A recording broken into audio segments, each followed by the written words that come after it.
L'artigianato artistico rappresenta sicuramente un settore straordinario, di eccellenze, ma anche di un valore oltre che economico, anche strategico, culturale e simbolico. Quindi necessita però di alcuni interventi, a nostro parere, che siano in qualche modo risolutivi di alcune criticità, a cominciare dalla esatta classificazione, identificazione, mappatura di cos'è artigianato artistico e cosa non è. Al momento questo manca, sono abbastanza sfumati i suoi confini. Una legge quadro di riferimento, che questa in qualche modo sarebbe necessaria affinché il comparto abbia una maggiore identità, una maggiore autenticità.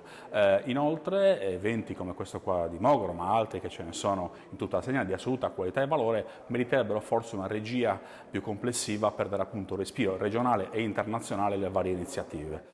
È recente la notizia che l'Unione Europea stia mettendo mano ai marchi DOP e IGP, ad esempio, che questo potrebbe essere oggetto di valutazione e ragionamento affinché anche le nostre produzioni artigianali di qualità possano avere un contesto e, come dire, una identificazione chiara nei mercati esteri.